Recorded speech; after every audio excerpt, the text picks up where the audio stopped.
Dan selamat datang juga Pak Didi Zebedeus dari Amerika nih langsung ya Pak Didi. Ya, selamat pagi. Ya, nah Pagi Pak Didi.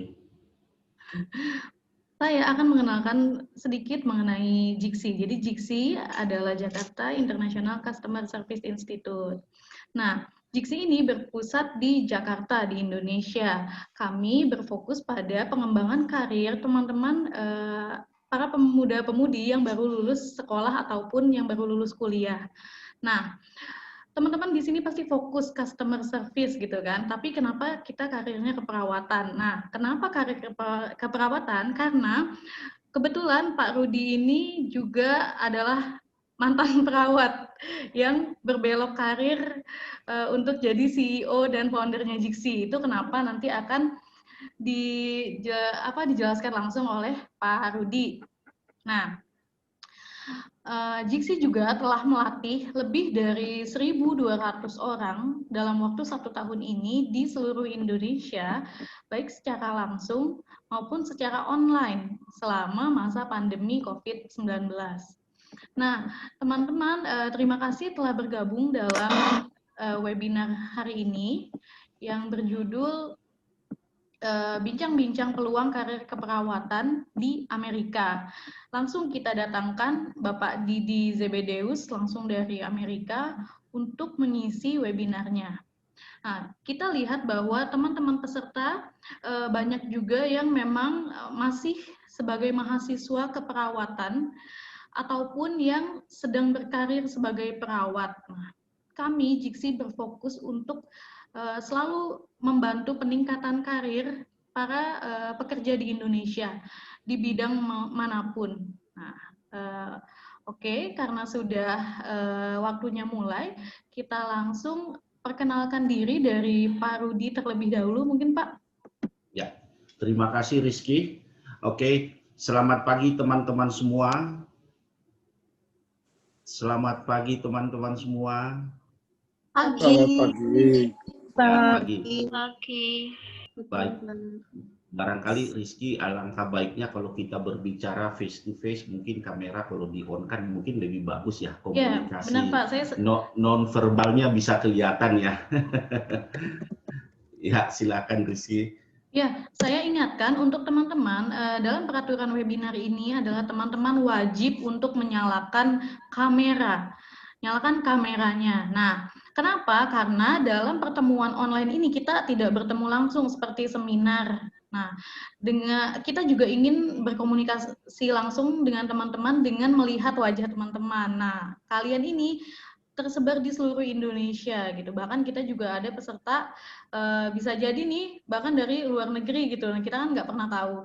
Silakan teman-teman menyalakan kamera karena di semua pelatihan ataupun seminar JIXI ini memang kita mewajibkan para peserta untuk menyalakan kameranya. Lalu teman-teman nanti yang belum menyalakan kamera akan saya reminder sampai 3 kali lewat chat. Jika teman-teman ada yang belum mengaktifkan kamera, mohon maaf, kebijakan dari kami akan kami keluarkan dari webinar ini. Nah, terima kasih. Seperti itu, Pak. Terima kasih, Rizky. Oke, perkenalkan teman-teman, nama saya Rudi. Jadi, saya bekas perawat juga dan cuman berbelok tadi seperti kata Rizky tadi. Kenapa berbelok? Ya, ada ketidakcocokan yang saya lihat dengan pengembangan karir, dan teman saya yang saya undang sekarang ini dia continue terus untuk bergerak dalam perawatan. Kemudian setelah saya selesai, kemudian bekerja sebentar, kemudian saya tukar jurusan, kuliah lagi, dan kembali ke Indonesia dan mulai mengembangkan usaha. Dan saya tidak pernah lupa karir perawat ini. Sampai satu ketika saya berpikir, ya, bagaimana caranya untuk teman-teman yang ada sedang ambil jurusan keperawatan ini bisa mengembangkan karir mereka tidak hanya di Indonesia, tetapi go secara internasional. Nah, kalau teman saya ini bisa, saya yakin teman-teman yang di sini juga bisa. Oleh karena itu, ya, saya undang teman saya yang ada di sini untuk sedikit sharing, ya, sharing, berbagi tentang apa yang dia lakukan sehingga beliau ini boleh saya katakan sukses berkarir di Amerika sana. Dan nanti Rizky siapkan untuk membacakan CV-nya sehingga teman-teman tahu jenjang karir Pak Didi Zibedius ini. Nah, teman-teman, alasan saya yang mendorong untuk mengundang teman saya ini, di pelatihan kita itu, di pelatihan Jiksi, banyak juga alumni-alumni perawat yang tukar beralih jurusan, beralih menjadi customer service, beralih menjadi marketing. Nah, sebenarnya dalam hati saya sedikit agak tersayat, ya, karena saya tahu karir perawat ini bagus sekali. Jadi saya tidak mau teman-teman juga seperti yang berbelok seperti saya, ya. Nah, oleh karena itu, karena panggilan itulah, panggilan hati saya itulah, saya mengundang teman-teman saya yang di Amerika, ya, untuk berbagi kepada teman-teman. Nah, teman-teman nanti dikasih kesempatan untuk bertanya.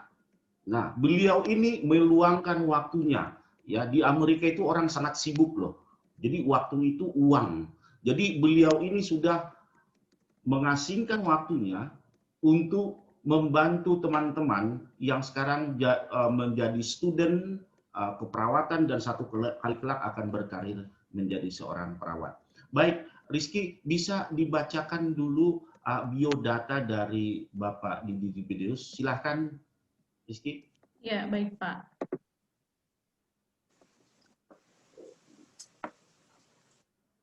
Apakah sudah tampil layar yang saya tampilkan? Belum.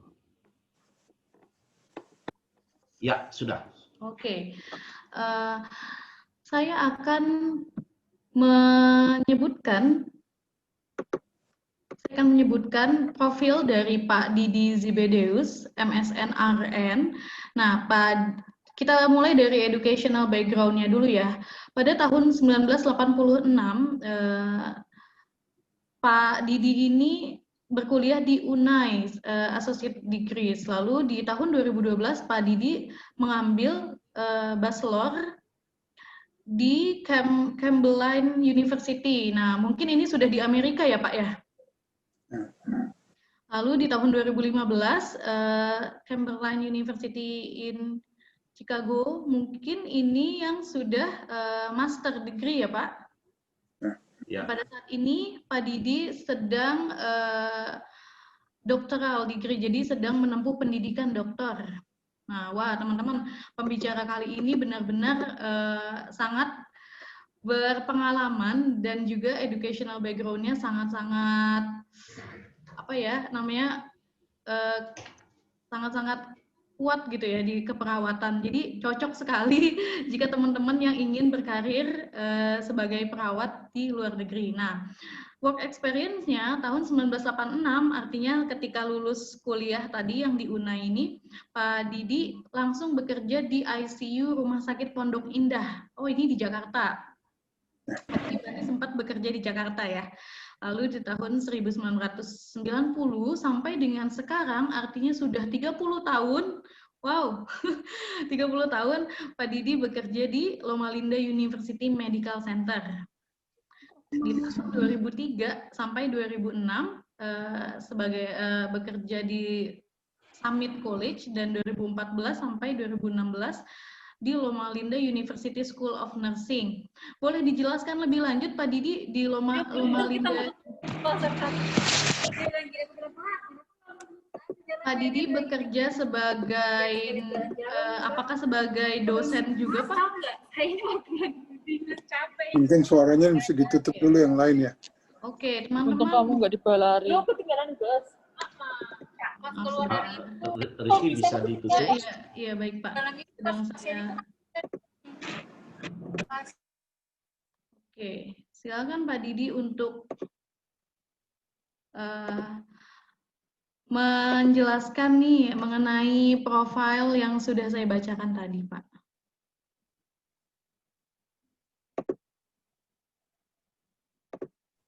tahun 1990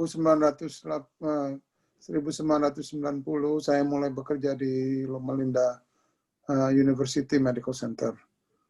Sebelumnya juga saya mau minta maaf kalau nanti pada waktu saya berbicara, kadang-kadang saya bercampur dengan bahasa Inggris ya. Karena saya udah 30 tahunan saya di sini, jadi bahasa Indonesianya masih bisa, tapi karena udah terbiasa dengan bahasa Inggrisnya, jadi campur-campur, tolong dimaafkan. Iya Pak, baik. Siap Pak. Jadi selain saya bekerja di Amerika ini, kalau kita bekerja di Amerika, kita bisa bekerja di 2-3 tempat pada waktu yang sama, nggak jadi masalah. Jadi misalnya kayak saya sudah bekerja dari tahun 1990 di Loma Linda University Medical Center, lalu tahun 2003 saya juga bekerja di Summit College. Bukan berarti saya berhenti di Loma Linda. Jadi saya masih tetap bekerja. Jadi pada waktu saya, hari libur saya di rumah sakit, saya mengajar. Begitu juga dengan Loma Linda University School of Nursing. Pada waktu saya lagi libur, hari libur bekerja di rumah sakit, saya mengajar. Selain mengajar, saya juga sambil bersekolah. Wah, luar biasa Pak Didi kesibukannya ya. Sampai saat ini juga berarti masih bekerja dan mengajar juga ya Pak? Oh, kalau sekarang saya sudah tidak mengajar lagi. Oke. Karena ada peraturan baru keluar, dan kalau teman-teman lihat di dalam visinya itu, CV-nya dilihat bekerja di Loma Linda University Medical Center, lalu Loma Linda University School of Nursing. Itu institusinya mereka sama. Iya. Jadi sekarang mereka nggak kasih karena berarti saya harus dibayar double. Jadi mereka nggak mau kalau saya itu jadi bayar overtime jadinya istilahnya. Jadi saya bilang ya udahlah nggak apa-apa. Alright, thank you. Oke. Jadi teman-teman sekalian, mohon izin Rizky. Jadi karena ini acaranya bincang-bincang, jadi biar dulu saya bincang-bincang ini bersama Didi Gibedeus. Bagi teman-teman sekalian, Didi Gibedeus ini adalah 1 tahun di atas saya, sama-sama akper dulu.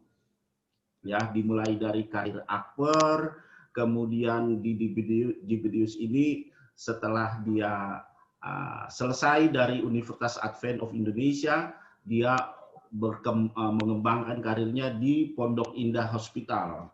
Nah, waktu itu saya juga bekerja di situ, cuman beda departemen. Waktu itu Didi Gibedeus di emergency, ya Pak Didi ya. Dan saya ICU, di ICU. Dan saya itu di kamar operasi khusus anestesiologi. Nah, setelah setahun kemudian Bapak Didi Gibedeus ini memutuskan untuk pergi ke Amerika, dan saya memutuskan untuk sekolah ke Filipina untuk ambil masters dan pendidikan selanjutnya. Nah, Bro Didi, saya mau tanya nih Bro, waktu lu berangkat dari Indonesia ke Amerika, apa yang mendorong kamu berangkat ke Amerika, Bro? Cerita sama kita, Bro. Terima kasih ya dengan pertanyaannya. Ya. Jadi yang sebenarnya pada waktu saya pergi ke Amerika itu bukan ada rencana. Oke. Jadi saya sedang bekerja di Rumah Sakit Pondok Indah ICU. Tiba-tiba kakak saya bilang, karena kamu baru tamat, bagaimana kalau ditraktirin pergi ke Amerika jalan-jalan? Siapa yang nggak mau? Siapa yang nggak mau dibawa jalan-jalan gratis? Oke. Jadi saya bilang oke, saya minta izin sama rumah sakit kalau saya mau vacation. Itu yang. And then what did you do waktu you vacation sehingga you tidak pulang ke Indonesia? Saya mempunyai kepercayaan, tidak menjadi masalah teman-teman sekalian itu beragama Islam, beragama Buddha, Kristen, nggak jadi masalah. Tapi Ya. saya mempunyai kepercayaan kalau di mana saudara-saudara berada, di mana teman-teman berada, berarti Tuhan atau Allah itu mempunyai maksud Amin. tertentu yang khusus untuk kalian, untuk saya. Jadi, pada waktu saya sedang berlibur di Amerika, saya udah 3 minggu berlibur, lalu saya tanya sama saya punya kakak, kapan saya pulang? Saya mau pulang. Nah, tapi itu malam hari ya. Kakak saya bilang, gimana kalau kita mengadu nasib dulu di sini?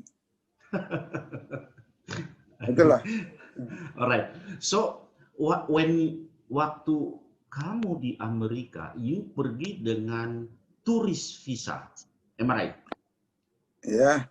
Apakah pada saat kamu dengan turis visa sudah bisa bekerja sebagai nursing? That's my question, bro. Please share to us.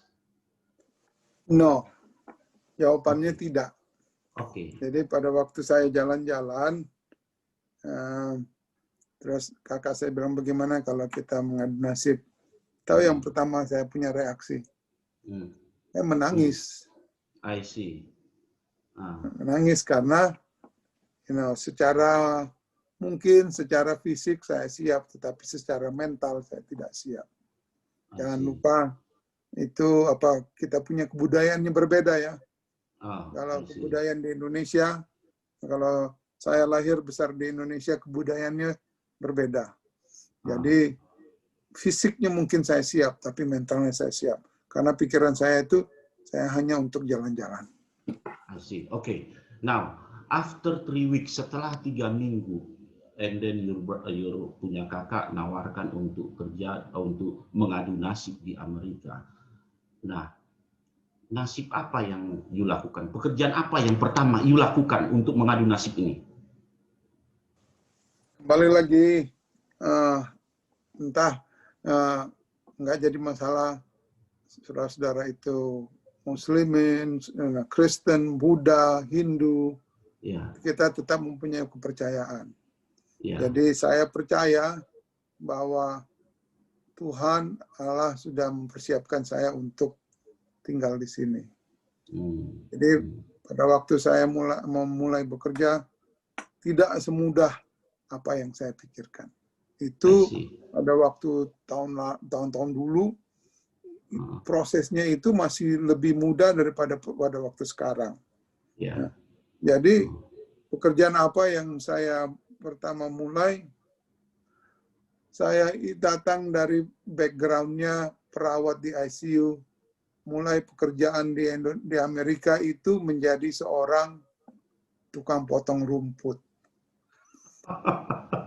Okay. Jadi di Amerika itu kalau punya rumah, ada pekarangan, di depannya banyak rumput-rumput, banyak pohon, ada orang khusus untuk potong itu rumput. Nah, pekerjaan saya pertama itu adalah potong rumput.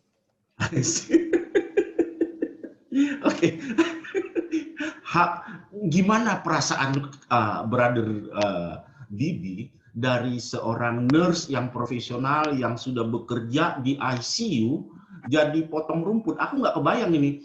Waktu you potong rumput, you masih memikirkan untuk bekerja sebagai seorang perawat di kemudian hari, atau that's the end? Ya itu dah akhirnya. Enggak lah, karena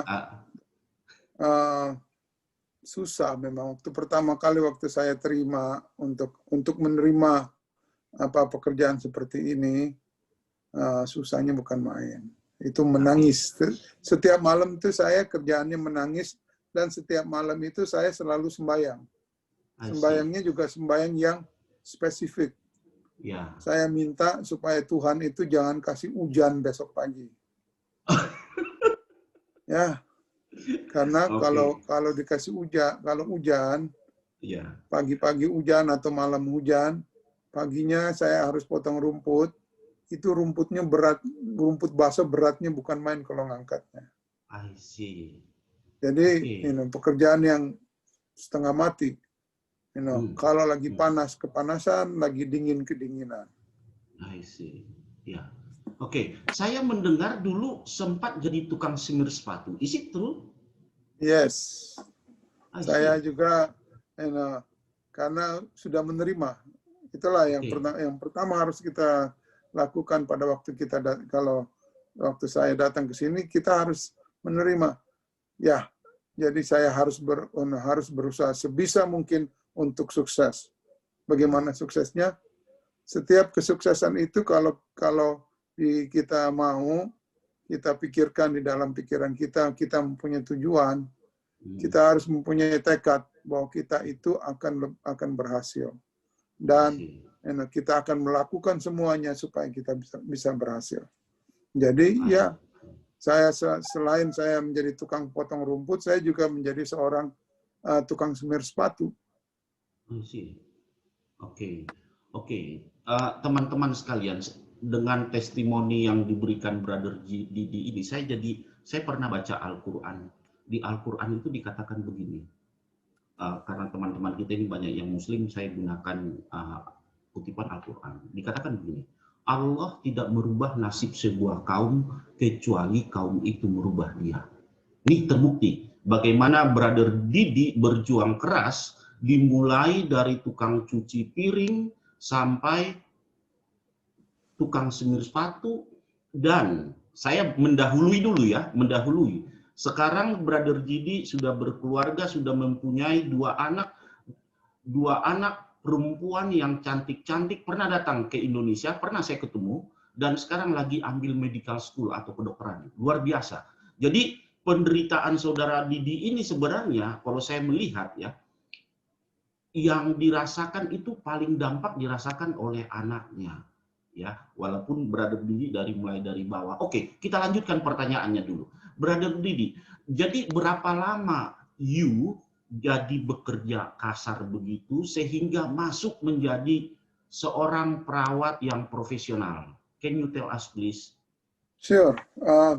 Mesti ingat bahwa untuk bekerja, jadi pada waktu saya mulai bekerja, kerja potong rumput, kerja semir sepatu, lalu saya juga sempat menjadi pekerja tukang cuci piring di rumah jompo. Prosesnya nggak susah, mudah. Nah, lalu karena waktu sekitar di era tahun 80-an belum banyak orang Indonesia yang di sini. Jadi pada waktu saya datang belum banyak orang yang mau membantu saya untuk mencari jalan keluar bagaimana caranya untuk bisa menjadi professional nurse ya. Itu jangankan untuk mencari bagaimana caranya untuk menjadi professional nurse, untuk mencari supaya bisa mendapat KTP, kalau dibilang di sini ID, itu saya sampai izin tinggalnya udah mau expire, baru saya ada teman yang bilang, kamu udah punya KTP? Belum.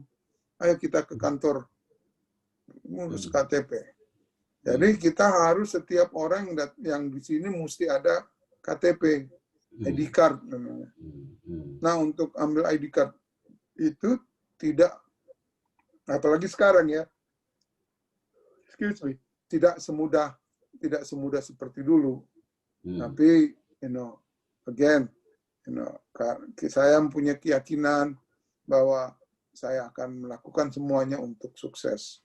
Nah, jadi udah beberapa lama kemudian, hampir setahun baru ada orang yang bilang, kalau kamu kamu kan perawat dari Indonesia, kalau kamu mau jadi perawat di sini, ini kamu telepon, terus request untuk form mendaftar untuk ujian, mendaftar untuk, di Indonesia juga ada kan nurse aid ya. Iya. Masih ada di Indonesia kan nurse aid ya. Masih. Jadi saya ada satu board namanya Board of Certified Nursing Assistants. Jadi kita minta formnya, kita apply, kita bayar, kirim.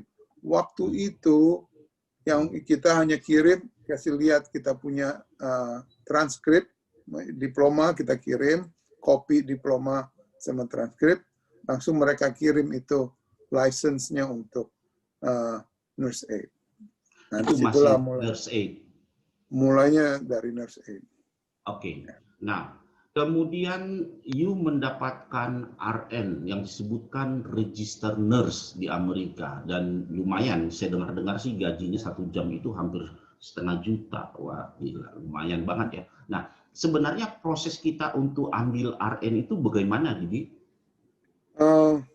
Waktu itu saya mulainya dari nurse aid itu nggak langsung ke RN ya. Saya naik lagi ke apa yang dinamakan License Vocational Nursing. LVN. Ya, LVN. Di Ya. situ saya ambil itu ujian. Nah, itu juga ujiannya 2 hari. Iya. Dia bertaraf. Jadi saya sempat bekerja menjadi LVN juga. Baru saya cari-cari tahu bagaimana caranya untuk ambil ujian yang dibilang registered nurse. Ambil ujiannya itu kembali kita harus apply, isi aplikasi. Isi aplikasinya itu, dulu kan belum ada itu di online, isi aplikasinya. Semuanya itu paper. Jadi dikirim, saya isi, saya kirim kembali. Mereka minta surat ijazah, nama transkrip dari sekolah yang kita sekolahin. Jadi pada waktu saya harus deal dengan UNAI, jadi di Bandung. Kalau urusannya udah selesai, dan nanti mereka lihat itu. Kalau transkripnya itu memadai untuk mengambil ujian registered nurse. Nah, waktu Brother Didi, saya dulu berangkat ke Amerika masih belum ada namanya S1 keperawatan. Nah, masih D3. Betul ya Pak Didi ya? Nah, betul. Apakah D3 ini sudah bisa dikatakan setelah dievaluasi untuk ambil RN? Katakanlah saya sudah lewat LVN, kemudian lanjut untuk RN. Apakah D3 ini bisa dipakai, Pak Didi? Ya. Oh, sudah bisa? Ya. Jadi, karena saya sering jalan-jalan ke Indonesia. Tahun lalu saya pergi ke Indonesia juga. Saya iseng-iseng dengar bagaimana sistem pendidikan keperawatan di Indonesia. Jadi sekarang kalau sudah tamat perawat, mesti ada satu tahun lagi ambil professional nurse namanya ya. Iya, betul. Nah, itu di sini nggak jadi masalah. Mau pakai D3 boleh, tapi mulai dari tahun lalu, kalau mau kerja di rumah sakit, mereka paling sedikit mereka minta harus sarjana S1. Oke. BSN. Jadi mulai sarjana baru mereka ada consideration untuk bisa bekerja ya, begitu Pak Didi ya? Bekerja di rumah sakit. Di hospital. Oke, saya melihat di CV Pak Didi itu ada BSN, Bachelor of Nursing. You ambil di mana itu waktu itu? Saya ambil di Chicago. Oh, Chicago. Jadi dengan modal D3 itu, you ambil ke Chicago untuk ambil bachelornya. Ya. Alright, okay. Now, jadi teman-teman sekalian, take a look, tolong diperhatikan sebenarnya apa yang dikatakan Brother Didi ini, kalian D3 pun bisa untuk ambil RN. Pak Didi, saya mungkin sebelum saya buka pertanyaan kepada teman-teman yang ada di sini, silahkan kalau mau ditanya, boleh di chat, boleh di raise your hand atau apa, nanti langsung aja kepada Didi. Nah, Pak Didi, setelah berapa lama you ambil, setelah lu jadi nurse aid, lu ambil LVN, setelah LVN berapa lama lu dapat RN? Nah, setelah RN berapa kali lipat? Mohon maaf Pak Didi, saya agak pergi ke internal dulu. Berapa kali lipat penghasilan yang bisa kita dapatkan melalui RN? Monggo Pak Didi. Itu kalau mau dibilang banyak ya bedanya. Kalau saya kasih contoh mulai dari sekarang aja ya. Nah, Iya. gaji seorang perawat di rumah sakit per jam itu sekitar 40 sampai 45 dolar. Ya. RN itu. Ya, itu Oh, kalau tinggalnya di California. oke. Jadi jangan salah, setiap negara bagian mempunyai sistem gaji yang berbeda. Karena Oke. apa? Kehidupan di California itu lebih tinggi daripada kehidupan saya kasih contoh lah ya, kehidupan di Kentucky, kehidupan di Indiana. Jadi ya seperti kayak kalau di Indonesia, kehidupan di Jakarta itu, gaji di Jakarta itu lebih besar daripada gaji di Aceh, di Surabaya, ya kan? Ya, jadi seperti itulah. Tapi kalau seorang perawat gajinya itu mulainya sekitar 43, 45 dolar per jam. Per jam. Oke. Nah, berarti you bekerja satu shift 8 jam ya Pak Didi ya? Oh enggak, satu shift itu 12 jam. Oh, 12 jam. I cannot imagine ada teman-teman kita bisa bekerja 2 shift. Is it true? Jadi ada 2 sistem. Okay. Kalau di rumah sakit kalau di rumah sakit selalu kebanyakan perawat-perawat itu kerjanya sistemnya 3-12. Jadi selama 1 minggu kerjanya 3 hari 12 jam per hari. Kalau di rumah-rumah jompo, convalescent, retirement home, itu kerjanya 8 jam per hari, 5 hari seminggu. Nah, kalau kerja di tempat-tempat demikian, memang ada orang yang dia memang datang ke sini mau bekerja. Jadi mereka kerjanya 16 jam. Dari jam 7 pagi sampai jam 11 malam. Luar biasa. Tapi at least kalau memang kerja juga kerja dengan banyak waktu begitu, if you can earn money, itu is okay. Nah, balik begini Didi. Lu tahu kan, gua itu kan orang yang berbelok gitu loh bro. Berbelok dari perawat ke bisnis. Kalau kayak umur-umur gua begini masih bisa nggak bro untuk ambil LVN atau AN, masih ada kemungkinan nggak begitu bro? Balik lagi, tidak ada yang mustahil ya. Oke. Kalau kita mau, nggak ada yang mustahil.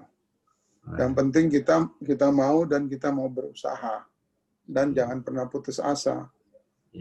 Jadi kalau dibilang kesempatan untuk di Indonesia sama kesempatan di Amerika beda. Saya kasih contoh ya begini.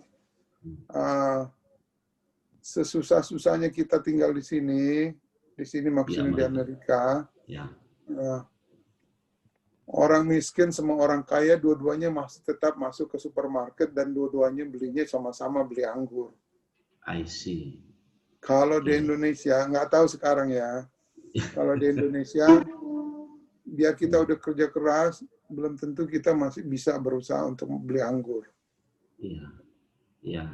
Kita mengirit-ngirit, jangan sampai nanti ini belum gajian berikutnya udah habis.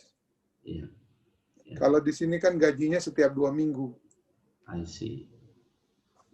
Oke, very good. Oke. Nah, barangkali sebelum saya melanjutkan pertanyaan, Kiki, tolong di open to the floor. Ada pertanyaan dari teman-teman yang lain nggak? Silakan. Oke, teman-teman, jika ada yang ingin bertanya kepada Bapak Didi, silakan untuk dituliskan di kolom chat. Menarik banget ya, tadi saya sampai ngitung ini di handphone gaji harian. Sampai gaji hariannya bekerja di Amerika itu tadi sekitar katanya berapa? 43 US dollar. Ya, tadi saya hitung dengan satu shift 12 jam itu sekitar teman-teman 8.100.000 per hari. Itu kalau di Indonesia, di Indonesia cari uang segitu udah sampai tipes-tipes itu, Pak. Tapi Kiki itu 8 juta potong pajak loh. Iya, Iya, iya. Pak Didi, pajak berapa persen, Pak Didi? Tergantung berapa banyak saudara-saudara baik bikin. I see. Jadi mereka dipajaknya itu tergantung. Jadi ya kalau dihitung-hitung potongnya, taruhlah potongnya 20%. Oke. Rizky, Ya. saya duluan melihat ini pertanyaan. Ada. Ini pertanyaan saya baca dulu ya. Ya. Aku duluan yang membacakannya nanti. Pertama kali ada Kak Maria, Pak. Ini di atas, coba Bapak mungkin scroll, ada dari Maria Francisca. Barangkali yang Maria, Mbak Kiki aja yang bacakan. Ini ini menarik nih. Dari Tanjung Sri Yulianti Stikes dari Stikes. Maaf, mau tanya, bisa dijelaskan kembali tahapan yang harus dilalui lulusan D3 keperawatan kalau akan bekerja di Amerika? Maaf, baru bisa gabung. Nah, sebenarnya tadi kita sudah bahas ya. Jadi memang karena kita juga tujuan kita memberikan informasi ya, kita hanya bahas satu kali, tapi untuk kali ini silahkan Pak Didi untuk menjawab tahapan dari D3 keperawatan untuk ke Amerika itu prosesnya gimana? Silakan Pak Didi. Kalau saya nggak mau kasih janji-janji yang kosong ya. Ya. Karena kita harus realitas aja lah. Exactly. Kalau mau begitu, menurut saya ya, lihatlah dulu jalan-jalan dulu, lihat bagaimana Amerika itu kayak bagaimana. Karena kalau mau pindah ke luar negeri begitu, kita harus siap mental sama fisik, jangan lupa sama rohaninya juga. Karena kulturnya berbeda ya, kebudayaannya berbeda. Jadi prosesnya mau supaya bisa bekerja panjang prosesnya. Apalagi sekarang. Nanti kalau kita ada waktu lagi, siapa tahu kita mau bikin lagi, kita akan berbincang-bincang step-stepnya, langkah-langkahnya itu bagaimana caranya supaya ini bisa, ini belum bisa, hal-hal yang mungkin. Tapi yang saya mau kasih tahu sekarang, tidak ada yang mustahil. Ya. Tidak ada yang mustahil. Jadi untuk yang bertanya tadi, sekali lagi ini kalau orang Amerika ini kalau berbicara itu bukan gratisan mereka bicara. Jadi mereka itu bicara memang ya as it is gitu loh. Jadi ada yang saya tangkap dari Brother Didi, dikatakan jalan-jalan dulu lah ke Amerika, lihat dulu. Nah, kebenaran kita Jiksi juga mempunyai channel di Amerika sana, boleh melalui Jiksi jalan-jalannya. Dan nanti ada tahapan berikut, Brother Didi akan memberitahukan tahap demi tahap untuk bisa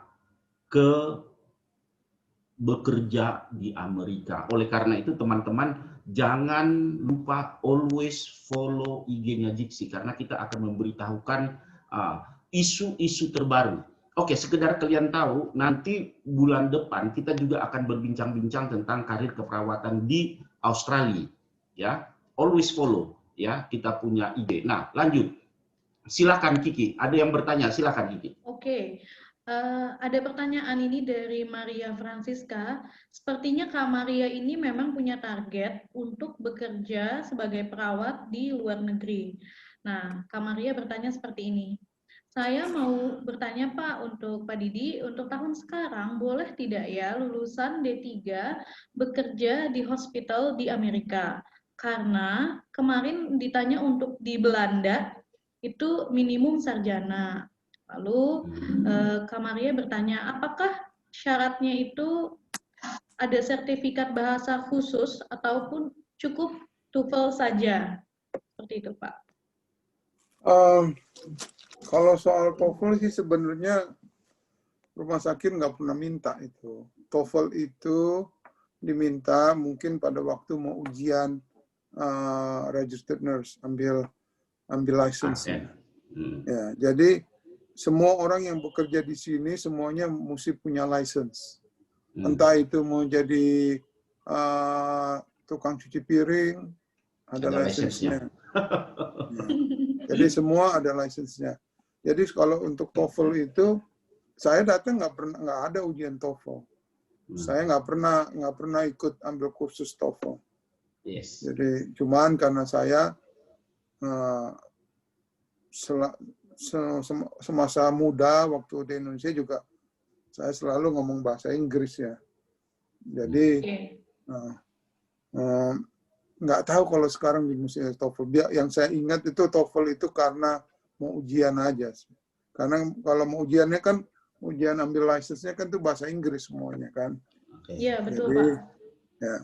Kalau untuk masuk rumah sakit, bekerja di rumah sakit harus sarjana atau D3. Kalau di tempat pekerjaan yang saya kerjakan, mereka tidak terima lagi D3. Tapi ada rumah sakit lain yang mungkin masih bisa menerima D3. Mereka nggak lihat itu D3. Yang mereka lihat lulus atau enggak. Itu aja. I see. Oke. Jadi menarik nih Pak. Jadi pendidikan mau D3 mau S1 yang penting dia lulus RN-nya itu ya? Ya. Oke. Ini ada pertanyaan. Tapi kalau ada beberapa rumah sakit memang yang mereka lihat minta ijazahnya itu kalau di tempat saya mereka nggak terima memang itu D3 yang mereka terima S1 mulainya. Oke Pak, paham. Dari tadi di sini saya admit peserta terus karena peserta kita udah sampai 100. Itu udah penuh. Jadi benar-benar ternyata peminat untuk bincang-bincang kita kali ini, Pak Didi, sangat banyak orangnya. Nah, di sini ada pertanyaan nih Pak, langsung dari Ibu Linda. Nah, yang mana Ibu Linda ini adalah mungkin bagian kemahasiswaan dari Sekolah Tinggi Kesehatan Immanuel Bandung. Oh, saya kenal itu Immanuel, Akbar Immanuel. Oke, Ibu Linda ini menanyakan 4 pertanyaan sekaligus. Ini menarik, mungkin Ibu Linda nanti ikut kalau kita bikin program selanjutnya. Kata Bu Linda pertanyaannya seperti ini. Apa saja yang harus dipersiapkan oleh institusi jika ingin mempersiapkan mahasiswanya bekerja di US? Lalu, apakah institusi perlu membuat MOU untuk instansi terkait? Lalu, sebenarnya untuk menjadi perawat di US itu lebih mudah mandiri seperti Pak Didi ini sendiri mandiri ya sendiri datang ke Amerika atau lewat institusi Pak? Lewat institusi maksudnya institusi yang sponsor ya? Ya, institusi itu maksudnya dari kampusnya sendiri yang bekerja sama dengan perusahaan rumah sakit di Amerika gitu Pak. Dulu memang ada itu programnya. Sekarang belum ada lagi yang bekerja sama karena setiap tahun di Amerika itu mereka membutuhkan perawat. Perawat itu kenapa mereka membutuhkan perawat? Saudara-saudara, kalau kita perawat, misalnya saya ini kan saya perawat, saya bekerja di Rumah Sakit Loma Linda. Hari ini saya berhenti bekerja, lalu saya cari pekerjaan 2 hari lagi di tempat lain, saya akan diterima.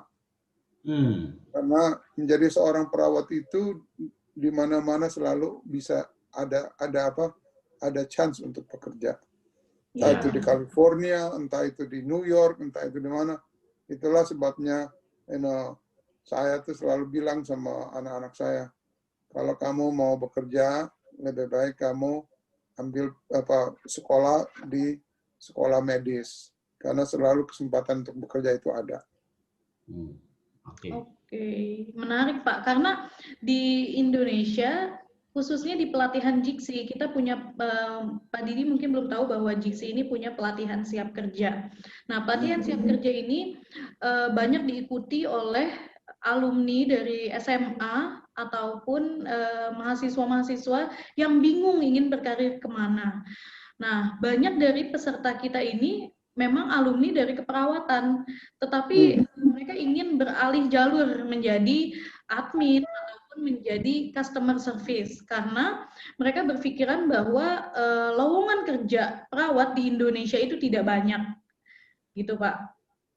Sedangkan tadi Pak Didi bilang kalau di Amerika hari ini saya resign, 2 hari lagi bisa jadi saya udah diterima kerja gitu kan Pak. Nah itu perbedaan luar biasa kalau menurut saya, makanya menarik untuk memulai karir mungkin di Amerika. Nah, pertanyaan satu lagi dari Ibu Linda, apakah alumni harus memiliki STR untuk dapat bekerja di USA? Nah, tadi Bapak menjelaskan bahwa yang digunakan itu adalah register nurse. Nah, apa perbedaan antara STR yang dikeluarkan oleh lembaga di Indonesia dengan register nurse yang dikeluarkan oleh lembaga di Amerika, Pak? Itu apa yang membedakannya? Saya maaf, tolong dijelaskan ya. Saya sudah lama nggak di sana, jadi saya nggak tahu itu apa kepanjangan daripada STR, MOU, itu apa ya? Mungkin Ibu Linda jika ada di sini, Ibu Linda boleh silakan aktifkan suara dan kameranya, Ibu. Ya, halo, selamat pagi Pak Didi. Selamat pagi Ibu Linda, apa kabar? Ya, baik. Ya Pak, tadi kebetulan kan karena saya di bagian kemahasiswaan dan alumni, makanya kami juga sudah ada beberapa kerjasama untuk pengiriman mahasiswa ke Jepang. Nah, kebetulan dapat informasi ada ke Amerika, wah kayaknya menarik juga nih. Jadi ini Pak, terkait pertanyaan tadi yang terakhir nomor 4 itu, jadi kan sekarang itu di Indonesia, setiap perawat yang bekerja di rumah sakit atau dengan bagian kesehatan, baik di klinik ataupun di puskesmas, harus memiliki surat tanda registrasi perawat. Gitu. Jadi untuk mendapatkan STR ini, kemudian nanti mereka bisa mendapatkan semacam ya tanda registrasi lah sebagai perawat. Ya betul, sertifikasi dan bisa mengeluarkan SIP, surat izin perawat. Ataupun nanti misalnya mereka kalau mau praktik mandiri, nanti ada surat izin praktiknya juga. Nah, dengan untuk mendapatkan STR ini mereka harus ujian dulu nih, uji kompetensi secara nasional. Nah, kebanyakan tuh ada beberapa juga kalau harus uji kompetensi kan ada beberapa mungkin yang tidak lolos, ada yang lolos begitu. Kira-kira untuk di sini ke Amerika ini apakah harus ada STR juga atau cukup aja dengan kita menggunakan RN yang dari Amerika sana? Begitu mungkin Pak pertanyaan saya. Terima kasih dengan pertanyaannya. Kalau dari informasi yang saya dengar dari Ibu, STR itu nggak kepake ya di sini. Karena mau ada STR atau nggak ada STR, tetap semua perawat yang bukan hanya perawat dari luar ya, dari Indonesia, kayak dari mana-mana, perawat, anak-anak student yang tamat perawat di Amerika ini, habis perawat mereka nggak bisa praktek, mereka harus ujian RN dulu, karena RN itu dia license-nya yang mereka minta, license to work, license to practice. Yes. Jadi STR itu mungkin kepakainya di Indonesia lokal, jadi di Amerika itu nggak kepake. Ya kalau orang-orang Indonesia, anak-anak perawat yang sekolah ataupun yang sudah bekerja di sana mau datang ke sini, itu nggak jadi masalah mau pakai STR atau ada STR atau nggak ada. Yang mereka yang diperlukan itu nanti pada waktu mereka mau apply untuk RN, mereka board kalau di California itu namanya Board of Registered Nurse. Okay. Nah, kalau saudara bisa Google aja namanya Board of Registered Nurse. Di situ nanti dikasih tahu langkah-langkah untuk apply untuk ujian. Yang seingat saya untuk ujian itu mereka akan minta ijazah transkrip dari sekolah. Yang misalnya kalau ibu mau ke sini, mereka akan minta transkrip dari sekolah. Transkrip dari sekolah itu bukan ibu yang urus. Ibu cuma kasih tahu sama kalau tamat dari Immanuel. Nah, ibu harus bilang sama Immanuel. Jadi Board of RN minta transkrip. Jadi itu nanti ada cap dari sekolah. Nah, masukin di amplop, dikirim straight langsung ke Board of Registered Nurse. Mereka akan review kalau itu semua pelajaran-pelajarannya itu sudah memadai dengan standarnya Amerika. Standarnya Amerika itu juga berbeda. Dua negara bagian yang tinggi, yang paling tinggi standar keperawatannya adalah California dan New York. Jadi, standar kita itu lebih tinggi daripada negara bagian Indiana, negara bagian Ohio. Kalau kita mempunyai license bekerja di California atau di New York, kita bisa bekerja di negara-negara bagian lain tanpa untuk ujian. Karena kita punya standar adalah standar yang tertinggi di Amerika.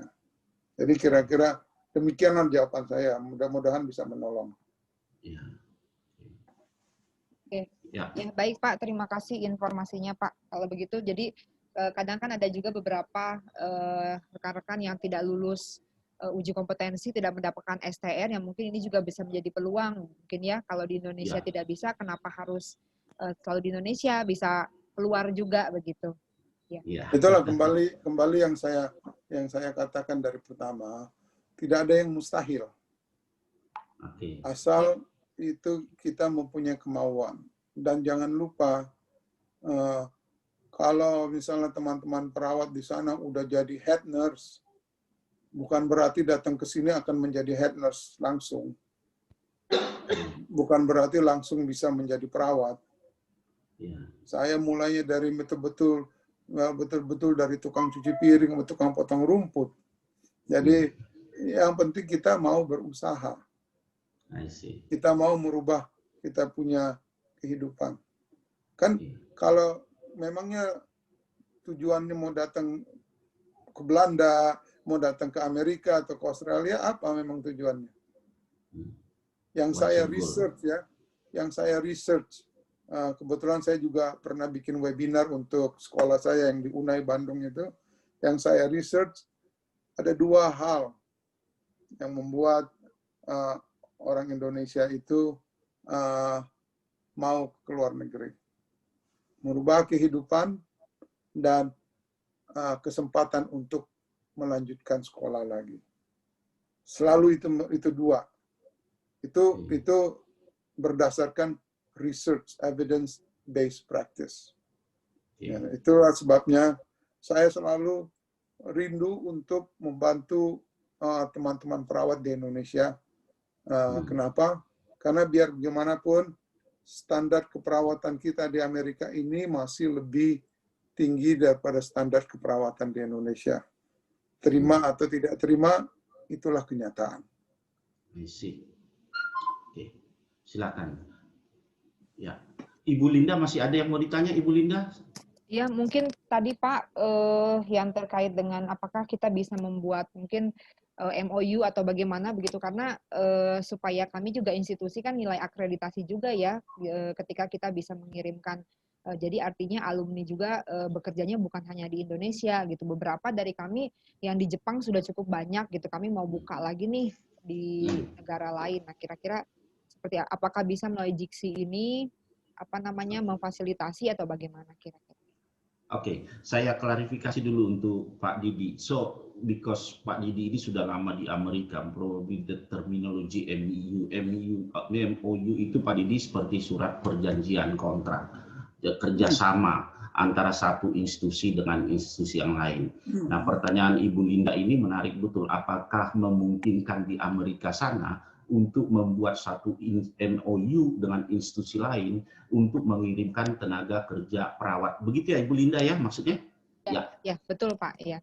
Oke. Silakan Pak Didi. Yang seingat saya sekitar 3 tahun lalu itu ada. Seingat saya dulu ada satu rumah sakit lokal di sini yang menerima ada sekitar 90 perawat dari Cina ya. Dan taken kontrak selama 2 tahun untuk bekerja di sini. Tapi sekarang program itu lagi tidak ada. Jadi untuk kontrak antara instansi jarang. Itu biasanya mereka bikin begitu, excuse me, itu melalui agen. Jadi agen itu yang mencoba mencari pekerjaan. Jadi misalnya kalau ibu mau datang ke sini, masuk di agen itu, agen bilang, saya bisa masukin kamu di rumah sakit ini, ya, nah, tapi kamu harus bekerja di rumah sakit ini selama 3 tahun dan kontrak itu 3 tahun bekerja sama saya. Nah, misalnya selama 3 tahun itu nanti kita akan urus izin kerja ibu dan urus izin tinggal. Sistemnya begitu biasanya. Nah, sekarang lagi nggak ada itu. Oke. Jadi dengan kata lain Ibu Linda dulu memang pernah ada dan saat ini memang lagi tidak ada mungkin karena pengaruh COVID dan lain sebagainya. Oke, silakan Rizky dilanjutkan. Oh maaf, Ibu Linda ada lagi yang mau ditanya Ibu Linda? Sudah cukup, terima kasih Oke. banyak Pak. Kebetulan Iya, juga iya. saya dosen di Stikes Immanuel, jadi tertarik juga nih Pak. Ya, nanti kita banyak ngomong-ngomong Bu, soalnya Jiksi juga lagi membuka akses ke sana Bu. Oke, Jadi baik. nanti Terima kasih kita lebih banyak. banyak ngomong. Oke, Iya, silakan terima Rizky. kasih Pak Didi. Iya. Sama-sama, saya ingat itu Immanuel waktu saya Iya. masih sekolah di Akper di Bandung. Oh iya Pak. Kapan main-main lagi Pak ke Bandung? Mudah-mudahan nggak lama lagi, tunggu COVID selesai. Oke, ya baik. Sukses terus Pak. Terima kasih. Oke, terima kasih banyak atas diskusinya tadi Ibu Linda, Pak Didi dan Pak Rudi. Saya mau bikin polling, apakah teman-teman peserta yang sekarang ini mengikuti webinar kita tertarik untuk berkarir di luar negeri sebagai perawat? Mohon teman-teman diisi, ini hanya sekitar 20 detik ya. Saya juga mau tanya kalau bisa, ada berapa sekarang ya pesertanya ya? Ada 96, Pak. Berapa yang perawat, berapa yang student? Oke, ya habis ini nanti kita polling lagi ya, Pak. Ya. Silakan teman-teman.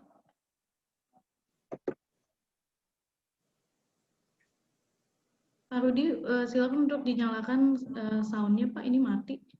Oke, tolong dijawab Pak Didi tadi, bisa disurvei nggak berapa yang perawat, berapa yang tidak? Ya, baik Pak, ini sekarang kita lagi survei mengenai apakah teman-teman tertarik untuk berkarir di luar negeri sebagai perawat. Oke, 15 detik lagi teman-teman. Silakan diisi. Yang mengisi baru 47 orang. Jadi pertanyaan Pak Didi, apakah sudah jadi perawat atau masih mahasiswa ya Pak ya? Ya. Oke, ini saya tutup saja. 84% ini mau Pak berkarir di luar negeri. 84% mau berkarir untuk di luar negeri, oke. Ini saya share resultnya. Apakah terlihat teman-teman? Belum.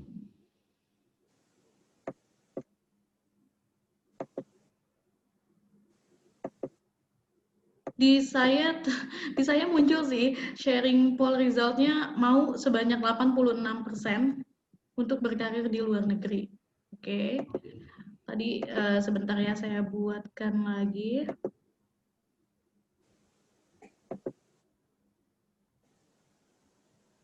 Sebentar, ini agak lama untuk bikin pollingnya. Nah, teman-teman, jika ada yang ingin bertanya, silakan boleh menuliskannya di kolom chatting ataupun mengaktifkan audio dan langsung bertanya kepada Pak Didi. Oke, sambil menunggu pertanyaan dari teman-teman sekalian, saya punya pertanyaan nih Pak Didi, dari tadi mengganjal saya. Dan sekarang Pak Didi ini lagi ambil doktoral di nursing, di keperawatan. Emang doktoral dipakai untuk di rumah sakit Pak Didi? No. So? Jadi, Oke. begini, dunia keperawatan di Amerika ini masih lebih berbeda dengan dunia keperawatan di Indonesia ya. Iya. Kalau dunia keperawatan di Amerika itu, kalau menjadi seorang perawat itu bukan berarti kita bekerja di rumah sakit aja. Ada beberapa bidang perawatan. Di dalam dunia keperawatan itu bidangnya juga ada spesialisasi kan, kayak di rumah sakit spesialisasinya obgyn, spesialisasi medical surgical, spesialisasi ICU, emergency room, pediatric. Nah, di dalam gelar keperawatan juga banyak sekali itu cabangnya. Ada yang seorang perawat yang akhirnya menjadi seorang perawat namanya flight nurse. Flight nurse itu contohnya, jadi kalau ada emergency situasi emergency, dia dipanggil naik helikopter pergi ke gunung-gunung bantu orang yang kecelakaan di gunung. Itu salah satu contoh flight nurse. Ada namanya juga nurse practitioner. Nah, itu doctorate degree, gelar dokter. Nurse practitioner itu seperti wakilnya dokter. Jadi pasiennya nggak ketemu sama dokter, ketemunya sama perawat karena dia semua bisa bikin. Kecuali dia keluarin resep. Resepnya itu harus dokter yang tanda tangan. Yang lain dia kerjain semuanya. Itu salah satunya. Terus ada orang yang ambil gelar dokternya di hospital management.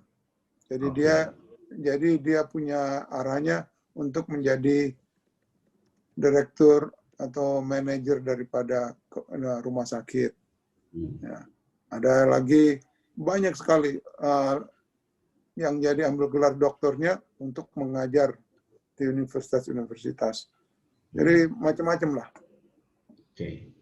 Ya, thank you Didi. Oke, Kiki ada lagi? Oke. Di sini saya lagi buat polling, apakah posisi kamu sekarang, apakah mahasiswa umum, mahasiswa keperawatan, atau perawat. 90% menjawab sebagai mahasiswa keperawatan, Pak. Dan yang sudah menjadi perawat hanya 10%. Oke. Jadi kita bisa tahu bahwa teman-teman ini masih mahasiswa dan mungkin tertarik untuk nanti membangun karirnya menjadi perawat di luar negeri. Nggak jadi masalah. Jadi mungkin pesan saya barangkali Kiki, mumpung mereka masih mahasiswa, mereka masih punya banyak waktu ya. Jangan sempat salah ambil langkah. Memang kalau saya melihat kehidupan Didi ini, dia mulai waktu dia masih single, pergi ke Amerika dan menikah dengan teman sekelas saya juga, Cherry Lumintang, teman sekelas saya, ya, sama perawat. Dia menikah di sana, ya. Dan kemudian dia sudah mendapatkan 2 putri yang cakap-cakap. Saya sudah pernah ketemu sama putrinya dan sekarang sudah mahasiswa. Nah, bagi teman-teman adik-adik, kalau aku panggil adik-adik aku lah ya, yang masih mahasiswa, kalian masih punya panjang perjalanannya. Jadi tidak apa-apa, kadang-kadang kehidupan ini seperti kartu kredit loh, Pak Didi. Bayar di depan, nikmat, tetapi bayar di belakang kena bunga. Jadi pilih mana? Kalau aku sih, saya seandainya Pak Didi ya, saya bisa putar lagi kehidupan saya akan berangkat ke Amerika. Cuman dulu ya terlalu emosional, ya melihat karir perawat di Indonesia ini seperti tidak ada masa depan, ya saya ganti jurusan, kira-kira gitu Pak Didi.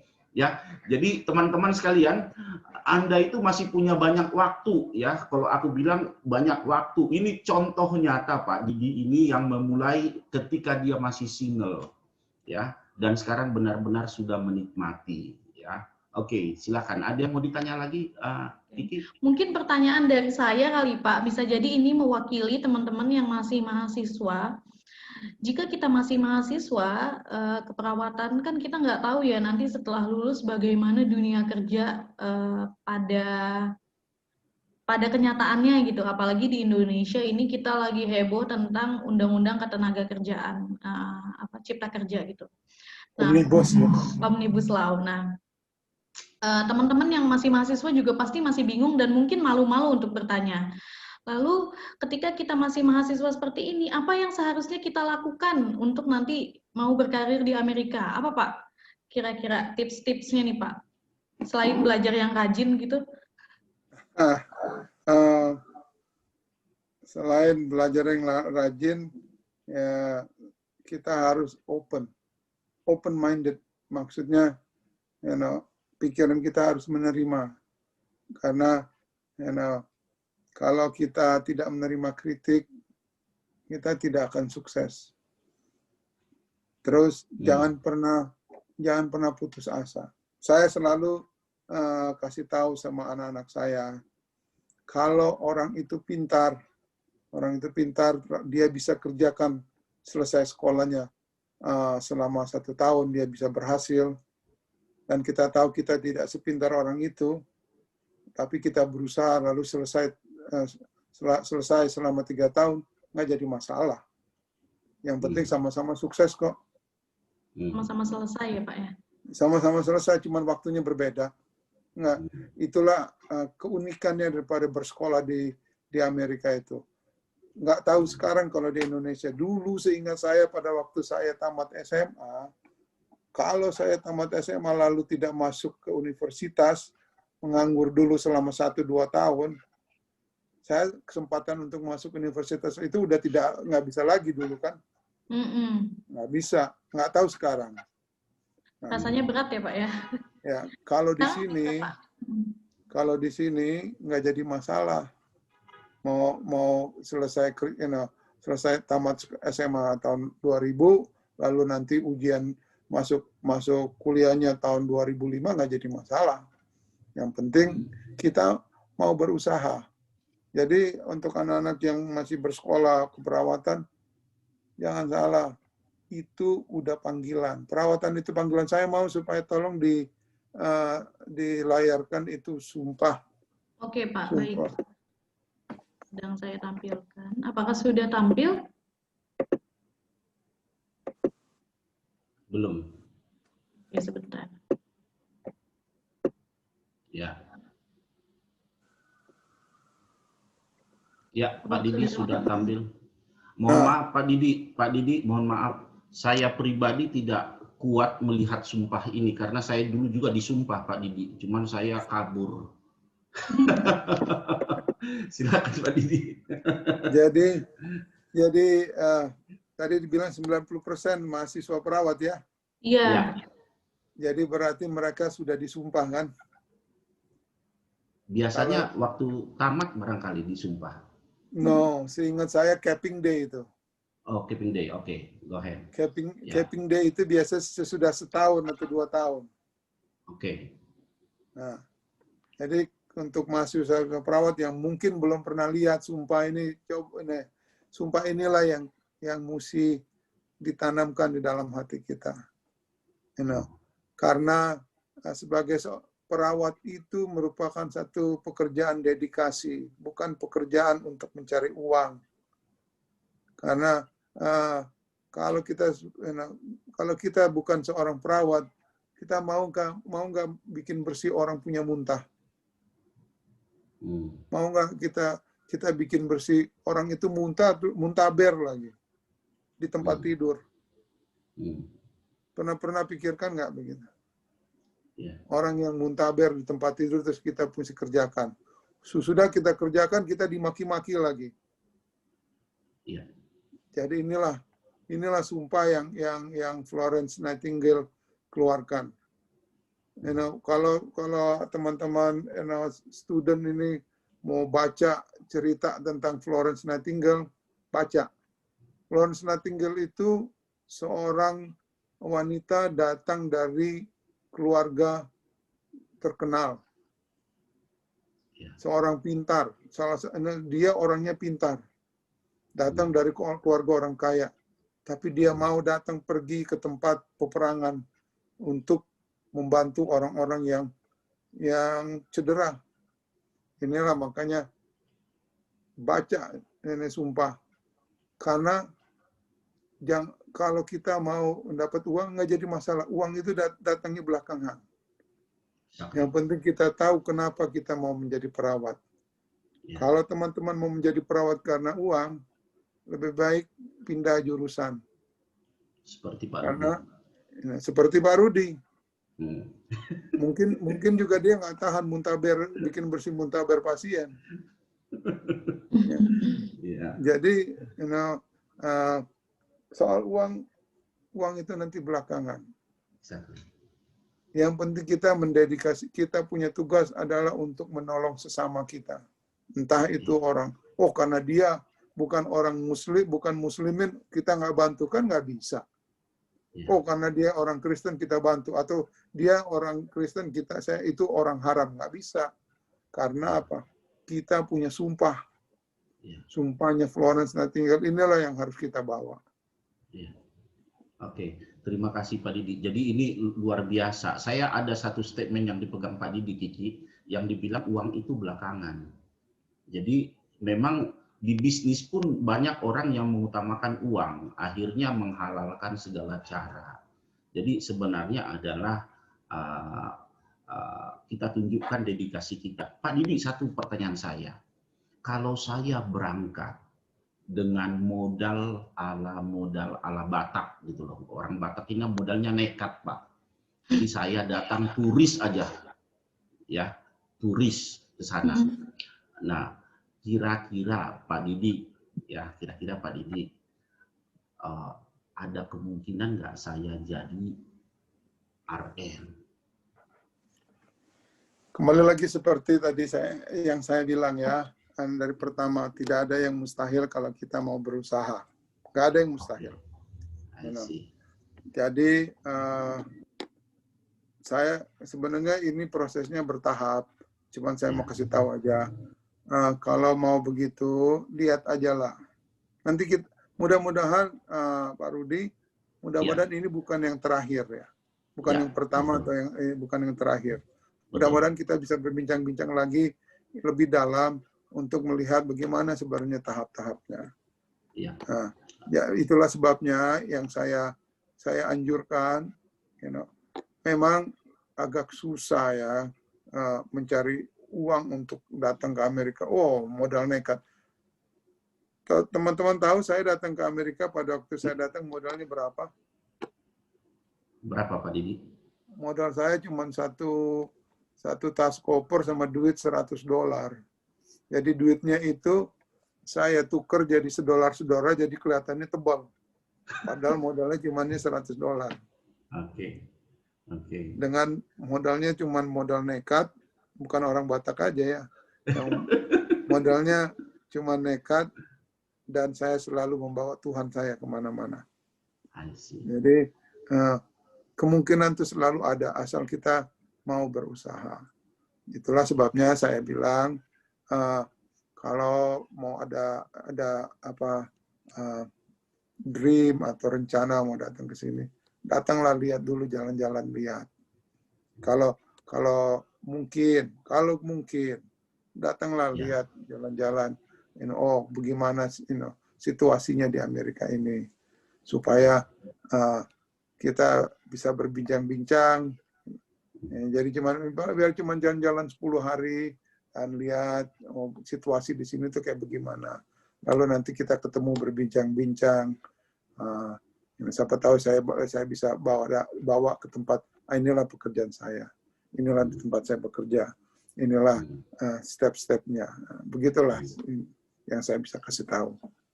Oke, teman-teman sekalian, jadi seperti Pak Didi katakan tadi, ya datang aja main-main dulu ke Amerika, nanti masalah pulang apa enggak, ya itu urusan kedua.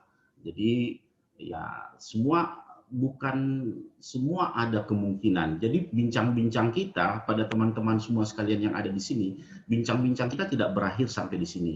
Jadi kita juga nanti ada sesi bagaimana tahapan-tahapan yang kalian harus persiapkan untuk datang mengembangkan karir di Amerika. Jadi sekali lagi selalu pantau IG-nya Jiksi karena kami selalu memberitahukan event-event yang akan kita lakukan di sana. Oke, saya kembalikan ke Kiki. Ada lagi pertanyaan Kiki yang perlu ditanya? Oke, untuk pertanyaan dari peserta saya lihat sudah tidak ada, Pak. Mungkin teman-teman di sini menunggu untuk jadwal kita selanjutnya untuk membahas mengenai apa tadi tahapan-tahapan untuk bekerja di Amerika. Nah, itu menarik banget sih, Pak. Nah, teman-teman jangan lupa untuk terus pantau sosial medianya Jiksi dari Instagram maupun WhatsApp juga.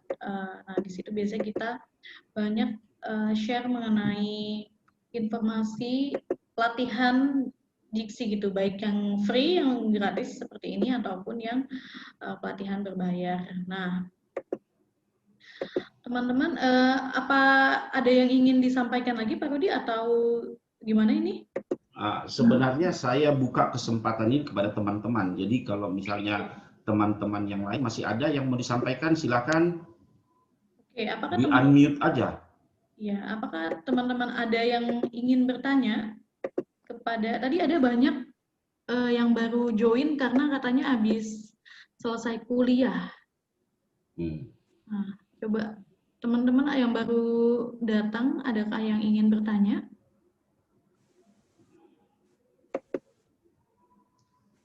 Baiklah. Tanya sih Pak ke Pak Didi, boleh nggak? Ya, silakan. Ada berapa banyak Pak orang Indonesia yang berkarir yang Bapak kenal ini di Amerika Pak? Banyak sekali. Oh banyak ya? Banyak sekali. Rata-rata usianya itu Pak dari mulai berkarir, apakah mereka seusia baru lulus kuliah gitu kayak 24-an atau memang sudah senior? No, itu dia punya, kalau soal rata-rata tergantung ya. Banyak juga yang orang yang sudah mulai bekerja di sana terus datang ke sini. Ada yang baru tamat terus ke sini. Itu tergantung aja. Karena saya juga termasuk orang yang begitu yang belum lama tamat terus saya ke sini. Jadi itu yang seperti yang saya bilang, nggak ada yang mustahil. Ya, ya. Jadi Mbak Kiki ini kalau Pak Didi ini dia bukan tipe. Saya kenal ini orang dari kuliah. Dia ini orangnya yang lurus-lurus ya. Jadi dia tidak mau gombal terlalu banyak. Dia pokoknya apa adanya yang diomongin sama beliau. Jadi saya sudah tahu ini orang. Jadi ada pesannya Pak Didi tadi ya, tidak ada yang mustahil. Teman-teman sekalian ya, ingat hidup kita itu seperti kartu kredit. Kadang-kadang kita berkorban dulu ya, berkorban dulu untuk mendapatkan yang terbaik ya. Kalau kita lihat langkahnya Pak Didi ini luar biasa. Tapi bro, gua sebenarnya diam-diam agak menyesal juga dulu gua ninggalin nursing bro. Tetapi ya udahlah, itu masa lalu kan, ngapain sih ingat-ingat masa lalu kan? At least gua bisa kontribusikan sama perawat-perawat yang lain gitu loh bro. Nah, saya bilang kan nothing is impossible. Yes. Jadi jangan pernah berpikir karena saya ini Muslim jadi di Amerika itu nanti akan susah. Nggak ada di sini. Muslim, Ya, Kristen, Buddha, nggak ada agama sama. Juga tetap aja sama aja. Kerja ya kerja, nggak jadi masalah. Yang penting bisa kerja, yang penting bisa kerja dan mau kerja. Oke. Oke, baik. Mungkin ada pertanyaan yang agak krusial Pak. Kalau misalkan memang Muslim di sana boleh bekerja, apakah boleh memakai hijab, kerudung? Oh ya, saya ada teman Muslim yang pakai kerudung juga. Jadi pakai juga ya. Nah, ternyata teman-teman, karena mungkin beberapa teman saya ini bekerja di Jepang dan Korea, mereka tuh agak sungkan Pak, karena memang tidak boleh memakai jilbab ketika bekerja gitu. Nah, tapi tadi Bapak konfirmasi kalau di Amerika ini malah lebih terbuka ya Pak ya? Ya. Oke. Ya, bukan, kita nggak peduli itu agama apa, yang penting bisa bekerja aja ya, nggak jadi masalah gitu. Ya. Oke. Kiki? Oke, ada teman ini penuh lagi nih pesertanya jadi 100 orang lagi. Ayo teman-teman, adakah yang ingin ditanya? Silakan langsung aja menyalakan mikrofonnya. Jangan malu-malu karena kapan lagi gitu. Ini kita Jiksi menyediakan sarana loh untuk kalian berdiskusi langsung dengan ahlinya. Gitu. Jadi ayo coba dimanfaatkan. Oke, itu coba dibaca dari Niken. Maaf, saya agak terlambat. Saya dari Universitas Empu Tantular. Apa itu dibilang? Tantular. Di kampus kami tidak punya jurusan. Seandainya mau buat prodi atau sekolah keperawatan, apakah kita bisa kerjasama dengan mahasiswa lulusan untuk penyalur kerja? Nah, barangkali itu di sesi yang berikut, ya, di sesi yang berikut karena ini sudah antara kerjasama bisnis to bisnis. Memang kita akan ada rencanakan, Jiksi akan melakukan itu juga. Jadi untuk Niken barangkali dipantau aja sosial media kita, ini pasti ada program kita yang seperti ini ya. Nah sekarang satu lagi, tadi Pak Didi, kan banyak teman-teman kita dulu itu Pak Didi, mereka itu jadi jurusan yang berbeda. Tiba-tiba sampai di sana ada yang pulang lagi ke Indonesia ambil perawat untuk perawat. Tetapi kalau you ingat di satu kelas kita itu, kita ada beberapa dulu satu kelas. Sampai sekarang mereka belum RN Pak Didi. Menurut Pak Didi itu apa penyebabnya? Tidak mau berusaha. Tidak mau berusaha, Pak. Oh begitu. Nah, saya mau tanya nih belak-belakan nih Pak Didi. Sebenarnya ujian RN itu sulit nggak sih? Sepanjang Pak Didi ketahui yang sudah pernah ambil ujian RN, sulit nggak sih? Saya mau bertanya kembali, ujian mana yang nggak sulit? Ya kan, kalau mohon maaf lah, di Indonesia ini kan ujian itu dibuat sulit banget gitu loh. Kalau itulah makanya saya bilang, ujian mana yang tidak sulit? Sulit atau tidak sulit itu tergantung kita. Kita siap atau enggak. Dan jangan salah, kalau mau dibilang sulit, ya sulit lah. Masa nggak sulit ujian? Tapi apalagi kan kalau kita orang Indonesia, kita fasihnya fasih bahasa Indonesia. Lalu ujiannya bahasa Inggris. Ya agak lebih sulit kan? Betul. Tapi kalau kita mau berusaha, kita mau bersiap-siap, ya kita bisa lah. Nah, jadi kalau ujian begitu tidak lulus, masih bisa ujian lagi, dikasih kesempatan 2 kali dalam setahun. Jadi setiap tahun dikasih kesempatan 2 kali ujian. Oke, kalau misalnya gagal dua kali itu tahun depan saya masih boleh. Ya, asal sanggup bayar aja ya, silakan setiap tahun ujian sampai lulus. How much Pak Didi? Yang sekarang ini berapa untuk ujian RN itu? Saya kurang jelas ya. Kalau nggak salah itu sekitar $400 sekarang ya. Ya, $400 ya, sekitar 5-6 juta ya, sekitar 6 juta ya. Tetapi dengan 6 juta itu kalau kita benar-benar mempersiapkan sudah bisa merubah nasib ya Pak Didi ya. Justru itulah sebabnya kalau mau ujian kita harus bersiap-siap, kita harus belajar karena apa? Kan mau masuk ujiannya itu kan biayanya mahal. Ya. Jadi kalau mau biayanya mahal itu ya kita harus bersiap-siap. Jangan kita oke lah, nggak apa-apa. Kalau belum siap jangan udahlah kita coba aja. Ada orang yang memang dia nasibnya untung. Ada satu teman saya nggak mau kasih tahu karena Brother Rudy tahu. Teman saya ini dia waktu ujian RN, jadi kan ujiannya itu kan multiple choice. Oke. Jadi cuman jawabnya A, B, C, D, A atau B atau C kayak begitu kan ujiannya. Iya. Semuanya dia jawab B. Habis itu seminggu kemudian hasilnya keluar dia lulus. Yes, gambling ya, gambling. Gambling. Dia lulus. Habis dia lulus, tapi pas waktu dia kerja, waktu masuk ketemu sama dokter, mencret-mencret, dia nggak tahu mungkin apa. Oh, I see. Jadi dengan kata lain, soal-soal yang diberikan itu more on praktikal ya? Ya, I see. jadi Jadi, kenapa banyak imigran-imigran seperti saya waktu ujian pertama tidak langsung lulus karena kita waktu di sekolah tidak dididik untuk melihat kata-kata yang kritis. Kata-kata kritis itu maksudnya di ujian itu di soal-soal dikasih itu di student-student di Amerika dikasih tahu kalau ada kata ini perhatikan jawabannya ini. Nah, kita di sekolah di Indonesia itu tidak dididik. Tapi itulah dengan kuasa Tuhan saya satu kali ujian langsung lulus. Oke, ya. Jadi teman-teman kita sudah mendengarkan tadi dan kita dari Jiksi juga akan ada rencana pre-exam untuk persiapan ambil ujian RN. Kita akan adakan juga. Jadi ini hanya pre-exam, jadi kalian nanti akan tahu trik-trik menjawab soal-soal. Nah, kapan itu? Pantau selalu sosial medianya Jiksi.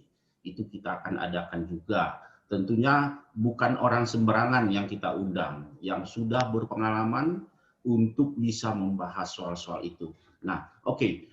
Kiki, coba dilihat di situ masih ada pertanyaan. Saya sebenarnya masih banyak ingin bertanya, cuman saya tahu ini Pak Didi ini di Amerika ini waktu itu uang gitu loh. Jadi mereka they count every hour. Ya gitu loh. Jadi saya agak sungkan juga. Ini saya cukup berterima kasih sudah mengasingkan waktu dari jam berapa tadi? 10 sampai jam 12. Kali berapa dolar tadi itu? Itu udah besar itu. Jadi cuman karena beliau ini jiwa sosialnya membantunya ada, dia ingin untuk membagi. Jadi walaupun demikian jangan kita manfaatkan beliau. Kalau masih ada pertanyaan silakan, mumpung beliau masih duduk di sini, silakan. Oke, silakan teman-teman. Di sini saya lihat ada peserta pelatihan kita, Pak, namanya Kak Ika. Oke. Oh iya. Kak Ika ini kan jurusannya keperawatan ya, nurse. Ya kan? Coba Kak Ika dinyalakan mikrofonnya. Saya pengen wawancara sebentar nih sama Kak Ika. Ya. Oke, halo Kak Ika. Halo Kak Ika. Oke. Jadi Kak Ika ini teman-teman adalah sudah lulus ya Kak ya keperawatan? Sudah. Kak Ika ini udah lulus keperawatan, tapi Kak Ika bilang ke saya bahwa saya salah jurusan Kak. Saya mau belok jadi CS katanya gitu, mau belok jadi admin atau jadi customer service. Nah, tadi kan Kak Ika ikut diskusi kita sama Pak Didi, sama Pak Rudi, dengan kakak nih dalam aku aja yang bukan perawat gabung sama teman-teman perawat kok jadi pengen jadi perawat gitu ya, kayak kebawa gitu loh. Kak Ika ada nggak nih keinginan untuk balik lagi ke dunia keperawatan? Sedikit. Ketawa nih Kak Ika. Ada sedikit katanya Kiki, tetapi karena saya juga mantan perawat, setiap saya berikan pelatihan sama dia, saya selalu ingatkan kembalilah menjadi perawat.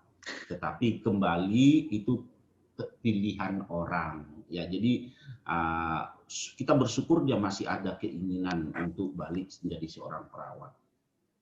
Oke, Kak Ika. Mungkin apa namanya teman-teman yang ikut seminar ini, seminar keperawatan, muncul lagi nih Pak jiwa untuk kembali ke dunia keperawatan. Karena saya sih mikir udah kuliah 3 tahun jadi D3 atau 4 tahun jadi D3, kok ya sayang gitu ilmunya. Tiba-tiba jadi belok ke customer service, ke admin gitu. 1, sayang ilmunya, 2, sayang uangnya. Sayang uang ke sekolahnya kalau saya sih mikirnya gitu. Nah, teman-teman, jika memang sudah tidak ada lagi pertanyaan dan saya lihat di sini peserta juga tidak ada yang chatting mengenai pertanyaan yang ingin ditanyakan. ada pesan dari Pak Rudi atau Pak Didi untuk generasi para perawat masa depan ini, Pak? Oke, saya mulai dulu ya. Ya, Jadi silakan.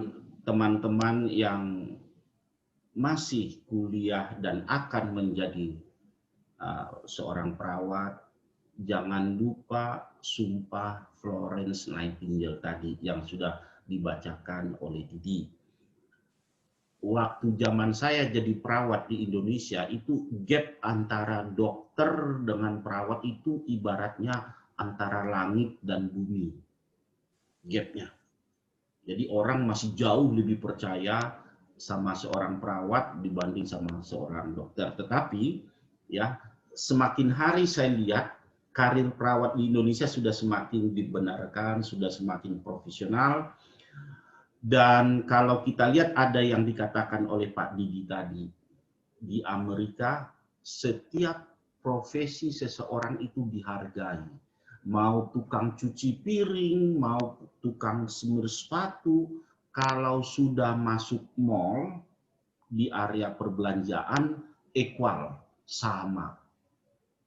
Ya. Nah, itulah yang saya dapatkan tadi dari Brother Didi di Amerika ini. Nah, teman-teman ya, come on ya. Jadi bergerak dengan cepat. Mumpung kalian masih muda. Kalau sudah tua seperti saya, pemikiran banyak. Atap rumah bocor lah, ban mobil sudah botak lah, uangnya banyak kemana-mana. Jadi kalau kalian masih muda begini, yang kalian pikirkan sama dengan Pak Didi tadi. Yang dipikirkan cuma perut kalian saja. Jadi tetap semangat guys ya. Jadilah seorang perawat yang benar-benar setia dan mengabdi kepada dunia keperawatan. Mungkin itu dari saya, dan sekali lagi sebelum Pak Didi akan menutup, sekali lagi atas nama Jiksi, Pak Didi, saya ucapkan terima kasih banyak atas waktu yang berharga yang sudah Pak Didi berikan kepada kita, perawat-perawat yang ada di Indonesia ini. Baik, Pak Didi, silakan Pak Didi barangkali kata-kata terakhir, pesan terakhir kepada adik-adik kita yang ada di Indonesia ini, silakan Pak Didi. Ya, cuman itulah yang seperti yang saya kasih tahu dari tadi, bahwa teman-teman yang masih mahasiswa itu ambil keperawatan itu bukan berarti itu bukan faktor kesengajaan, itu memang sudah, kalau benar-benar mau jadi perawat, jadilah seorang perawat yang berprofesional, berdedikasi. Tidak ada yang mustahil. Lalu dunia keperawatan itu sudah berkembang. Sudah tidak seperti apa yang dulu waktu saya mulai. Sekarang gap antara, seperti yang Pak Rudi katakan, gap antara dokter sama perawat itu sudah semakin tipis. Di Amerika ini dokter itu tidak bisa bekerja tanpa seorang perawat. Itu semua perawat-perawat itu semua mereka yang atur dokternya. Jadi dokter nggak akan bisa bekerja tanpa perawat. Itulah seperti yang saya katakan, nothing is impossible. As long as you are available, you are willing, then you can do it. Itu aja yang saya katakan, yang saya bisa kasih tahu. Mudah-mudahan nanti kita bisa bertemu lagi, kita bisa berbincang-bincang lagi. Terima kasih atas kesempatannya, dan selamat bersekolah, selamat bekerja yang bekerja. Terima kasih Pak Didi. Silakan. Terima kasih banyak Pak Didi atas pesan-pesannya untuk kami teman-teman ini yang masih mahasiswa. Nah teman-teman, sudah 1,5 jam bahkan lebih webinar ini berlangsung. Pastinya yang saya lihat tadi antusiasme peserta tinggi, bahkan sampai akhir ini peserta masih sekitar 70-an. Nah selanjutnya kita akan ada di bulan depan bincang-bincang keperawatan juga dengan berfokus pada berkarir di Australia ya Pak Rudi ya. Ya, di Australia. Oke, nah teman-teman jika ingin mendaftar juga silakan ikuti terus Instagram ataupun sosial media lainnya punya Jiksi. Dan kita juga nanti ada jadwal untuk pre-test. Ya, Contoh-contoh. pre-examination. Oh, pre-examination untuk RM, Pak? Ya, program RN. Program RM, jika benar teman-teman ingin berkarir ke Amerika gitu dengan keuntungan yang sudah disebutkan tadi oleh Pak Didi. Nah, sampai sini jika ada salah kata dari Jiksi, kami memohon maaf dan kami ucapkan terima kasih khususnya kepada Pak Didi yang sudah meluangkan waktunya langsung dari Amerika. Pasti Pak Didi juga sangat lelah gitu ya selesai bekerja. Kalau boleh tahu di Amerika sekarang jam berapa, Pak? Jam 10 malam. Wow, jam 10 malam teman-teman. Ini kita pakai waktu istirahatnya Pak Didi. Terima kasih banyak Pak sudah meluangkan waktunya.